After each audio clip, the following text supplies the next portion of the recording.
Hey everyone, welcome back to the shop. I'm Izzy, and today we're talking all about hybrid benches and my new bench.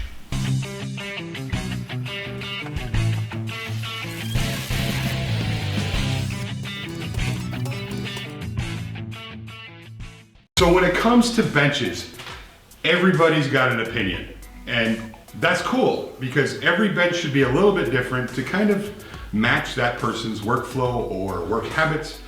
And this one is specifically designed for me. So for me, this is like the perfect workbench. It might not be for you. So in a lot of cases, people prefer hardwood benches. In my case, I don't like hardwood benches.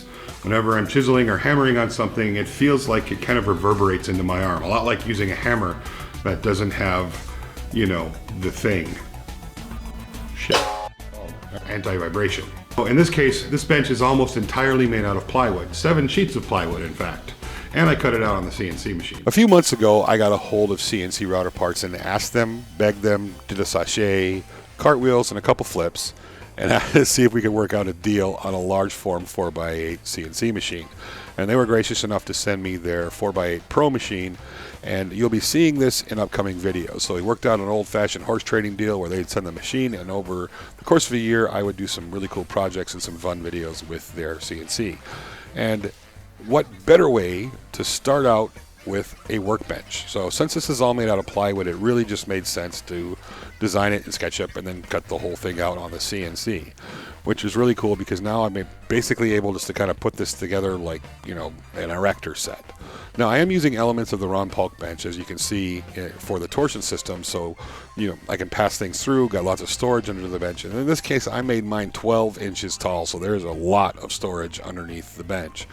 Now the top on this is going to be doubled up, so I'm putting 2 sheets of plywood on either side of the torsion bench, and then on the top side there'll be a second sheet of maple plywood with a soft core, with a softwood core, and just to give it that extra thickness, and so when I'm beating on it and stuff, there's no give. And that really worked out pretty well for this bench.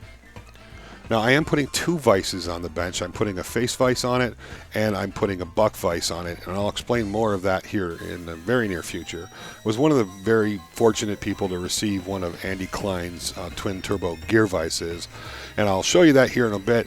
I'm not going to do much in the way of showing it in this particular video because I have a whole build video I want to do with that particular vise, and that'll be coming down the pipe really soon.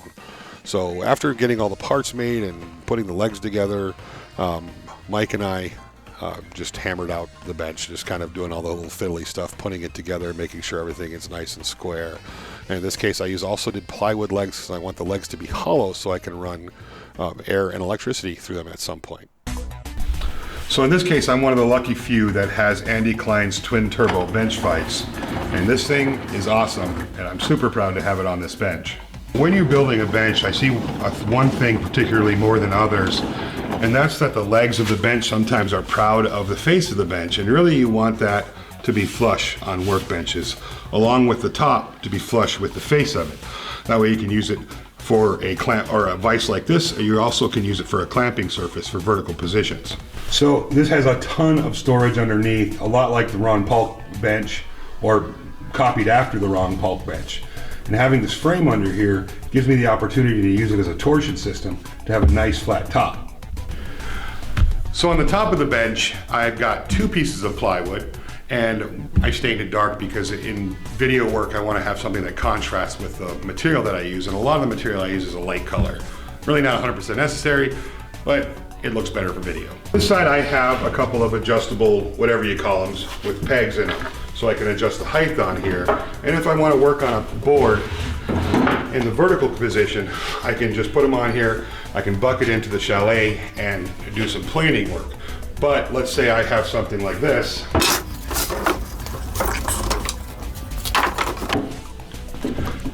If I have something like this that I want to use a draw knife on and pull this way, obviously the chalet isn't going to work. Now, growing up, I've always called this a buck. Someone just recently told me the proper name is chalet, so if I'm saying that wrong, you guys correct me in the comments section. But in this case, I'm calling it a buck vise just for simplicity purposes. In this case, I can actually adjust this to clamp the board in place, and now I can use a draw knife on this to clean off the bark or pull in any situation I need to. So I designed this really quickly, and one of the things I didn't like about it is to get that angle in there, I left quite a bit of slop in the two stop positions, so this moves back and forth. On this side, where the screw threads into the leg, there's actually a pivot point, which is what I should have done out here, so that pivots as well. So I'm actually gonna rebuild this vise, and I'll make a whole video about that, and that'll be up Thursday. Long story short, this is kind of a culmination of things that I've used over the years. I went with a really large surface because honestly, I use my bench more for an assembly table than I do for milling like you would in traditional woodworking. In the climate these days, most people do their milling away from the bench, use a chop-saw or a bandsaw or table saw, router tables. A lot of those things just happen away from the bench. So using the bench strictly as a traditional wood bench wouldn't make sense for me. Mostly I do assembly here. So having a large surface gives me lots of room to lay things out, and I just like it better. I also like a higher bench than most people do. This bench is 37.5 inches tall, and that does two things for me. First of all, it gets me up higher so I can stand up straight when I am doing my projects. And the second thing is I have a really bad back, so it's a very comfortable height for me to lean on while I'm standing here talking to you. For me, this is the perfect workbench. It matches my work habits and the way I like to work and my workflow.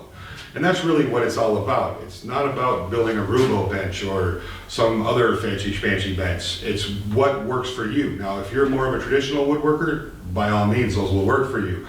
But if you're not, and you're more of a power tool woodworker, take a minute to consider the things that you really want on your bench before you go all out. I want to take a quick minute and say thank you to Mike Laffey and to Megan from Sweet Aloha Designs over on Instagram for helping out building this bench. It was a lot of fun to have people in the shop. And I want to say a big thank you to you guys for all the comments and stuff that you guys have done for over the past few years. If you have ideas about workbenches and things that you think are important and for your workflow, share them down below. I'd love to hear some feedback and what you guys think.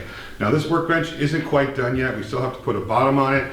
I'm still going to run air right up through the legs, and I have a few other little tricks up my sleeve, and I'll share those as we go along. If this is your first time visiting my channel, please consider subscribing. We do all kinds of fun builds. And I've got a bunch of jig builds coming down the pipe that I know some of you guys aren't going to want to miss. Plus, we're going to do a pretty awesome build on the new buck vise, which will be out in just a couple days. Talk to you guys soon.